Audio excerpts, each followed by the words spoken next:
What's going on, guys? I got another part here to install on the old 77 Chevy C10. This time we're putting a new stereo in the truck. Here's the company. The stereo is manufactured by Retrosound. It's the Hermosa unit. It's basically a vintage style head unit or receiver that has a lot of modern function. It has USB connectivity, it has Bluetooth connectivity, and it fits in the stock location on the dash. Now, one of the things that I noticed when I went shopping, when I went to go look at this truck before I bought it, was that this truck made it all the way through the 1990s without anybody cutting a big rectangular hole and hacking up the dash to put a CD player in here. This is the original dash. It's all the original holes that are the original size, and I was really happy about that because I don't own any CDs anymore. I went full digital with my music several years ago. I was a bit of a late adopter to digital music, but like I said, I don't own any CDs anymore, so this is going to work out really well for me.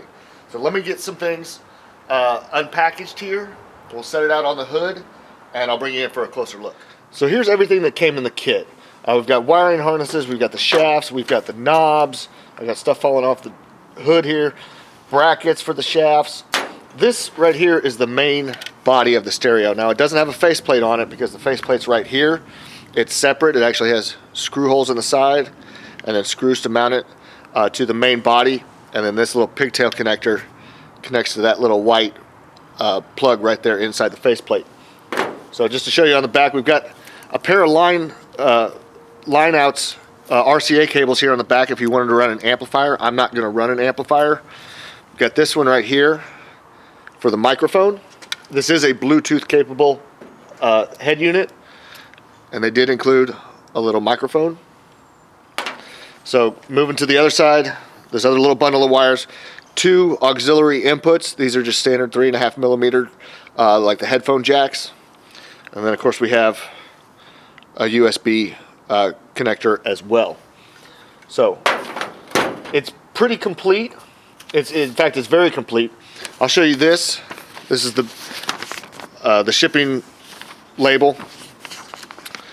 Hermosa C, I believe this to be the part number 116-03-73. You can see on here it says fits 1973 through 85 GM Universal, 1976 through 86 Jeep CJ, 1974 through 80 AMC. So GM Universal, meaning it could fit a Camaro or a Caprice or an Impala,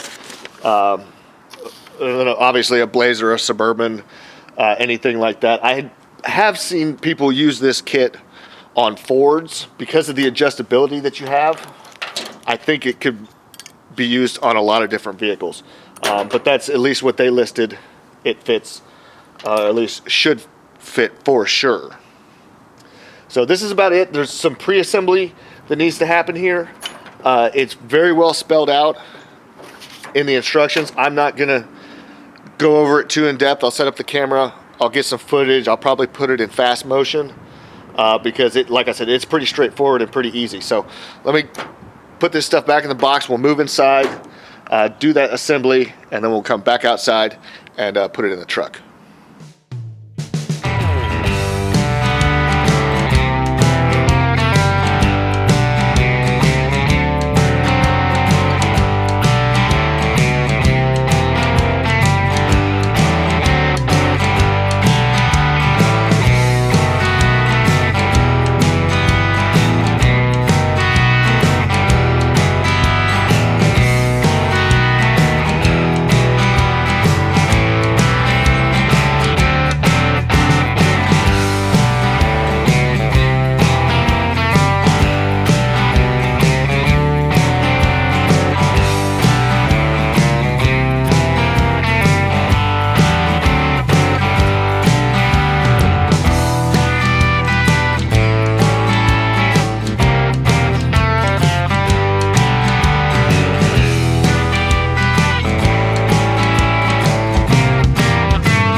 So this is about as much pre-assembly as we can do here on the workbench, because there's so much adjustability here that we're going to have to fit it to the truck. So these shafts are still loose. These brackets, I put a little bit of a snug on the screws holding these brackets to the body. But all that's, we're going to have to tweak that. So we got to go put it in the truck and make those adjustments. And here on the back, I've kind of wrapped up a few of these items, like the RCAs. I mentioned earlier, I'm not going to be running an amplifier. So these RCA cables, I just kind of wound them up a little bit, put a zip tie on there. I don't want to cut them because at some point I am going to probably sell this truck and move on to another project, and the next owner may want to run an amplifier. Same with these auxiliary cables. I have an iPhone, and I guess it kind of doesn't matter. Most phones have USB connections on them, or little pigtails. So I'm definitely going to be using the USB, but these little auxiliary, these 3.5 millimeter headphone jacks here, I'm not going to be using those, but I don't want to cut them. So I just kind of wrapped them up as tight as I could, and just kind of tuck those in back there, and they'll just have to hang. So let's go put this in the truck. Let's give it a test fit, and we'll get all these brackets and these shafts dialed in the right position, and then we'll move on. So I've been under here doing a little bit of finagling, and I've got the shafts at least set in their distance side to side to fit through the holes, and to get this faceplate centered in its hole here in the dash.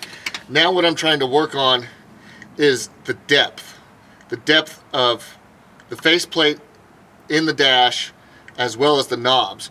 And you may not be able to tell from the angle where you are right now, but there is about 3/4 of an inch between this inside face of the knob and the dash, and I don't want that much sticking out. It just doesn't look right. So if I push this in and get the knob almost flush with the dash, now this is recessed too deep into the dash. So I'm going to have to adjust the shafts in and out on those little L brackets to bring, because I think I like where the faceplate is. It's stick out from the dash, but I need to get these knobs pushed back a little bit. So I'm going to work on that, and then I'll bring you back.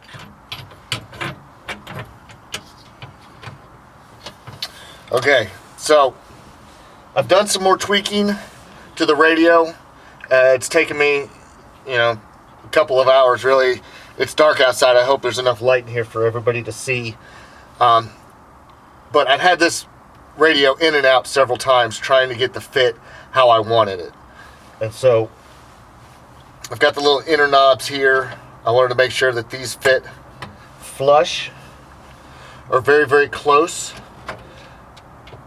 to the gauge bezel here, and they do. And these are just kind of momentary spring-loaded switches. Same on this end. So they're not rubbing on the plastic bezel. I thought, when I initially had this set up, I thought that the faceplate here stuck out a little too much. It was a little too proud, sticking out of the bezel here. So I recessed that back in just by adjusting the shafts and the mounting locations. So I'm really pretty darn happy with the way it fits right now. I've still got this little chrome bezel for the faceplate, and that's going to look good. I'm going to have to, I mentioned this earlier, I'm going to have to kind of shave a little bit off the inside of this rectangular hole here in the bezel. Just a touch. It's not much, but I'll need to do that to get this little plastic. It's plastic, but it's chromed plastic, if that makes sense. But I'll have to do that to get this bezel to fit in there, and that'll take up some space, and that'll look a lot cleaner when I get that installed. So at this point, this fits how I want it. So we can take this out and just leave this alone for right now. Now what we need to do is actually get the whole gauge bezel off the dash, and then start doing our wiring.